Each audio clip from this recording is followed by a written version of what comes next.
Yeah, the gas in body session. Enough respect to Sakai for the respect. Big up the six. All of my crew, Gas Entertainment.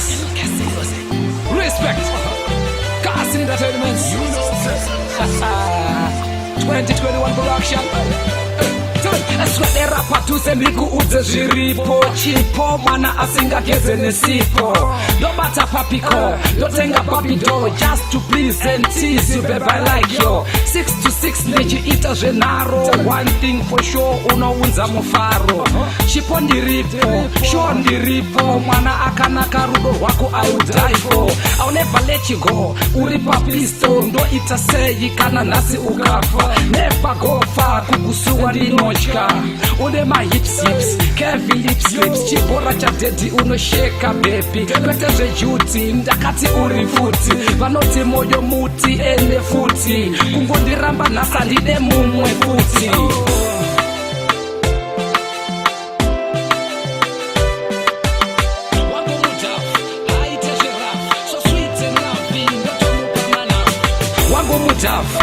haite zveraf so sweet and loving ndotomupa manaf hande baby varatidze rudo chete kwete kazvechikudo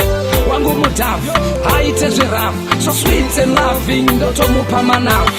hande baby varatidze rudo chete kwete kazvechikudo tuma parudo sewakazorwa uchi vandife ndakakura samaya vanogaya akuna kwatosvika vaya vakagarwa nemweya wamagaya vanofenda apo vachationa pamberi pafata ndichikunwisa fanta uri chihefhef my sweetie pie to dance to tango ndakabata tuma nice rudo rwako rondipinza chando driver sikagiya tigowedzera mwando sando dzako ndotokupa dzese apana sina wake akaimbo kwa sando changu chihefhef kwete katete toenda kumusha kunoona vatete vanoti moyo muti ende futi kungondiramba nhasa ndide mumwe futi yo wangu mudhafu haite zverafu so sweet and loving ndotomupa manafu hande baby varatidze rudo chete kwete kazvechikudo wangu mudhafu haite zverafu so sweet and loving ndotomupa manafu hande baby varatidze rudo chete kwete kazvechikudo swederapa tusembikuudze zviripo chipo mwana asingageze nesipo ndobata papiko ndotenga papido just to please and tease you babe I like yo 6 to 6 nechiita zvenharo one thing for sure unounza mufaro chipo ndiripo sure ndiripo mwana akanaka rudo rwako I will die for I'll never let you go uri papisto ndoita sei kana nhasi ukafa never go far kukusuwa ndinotya une my hips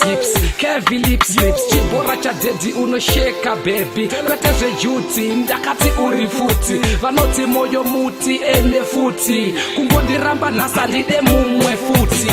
wangu mudhafu haite zverafu so sweet and loving ndotomupa manafu hande baby varatidze rudo chete kwete kazvechikudo wangu mudhafu haite zverafu so sweet and loving ndotomupa manafu hande baby varatidze rudo chete kwete kazvechikudo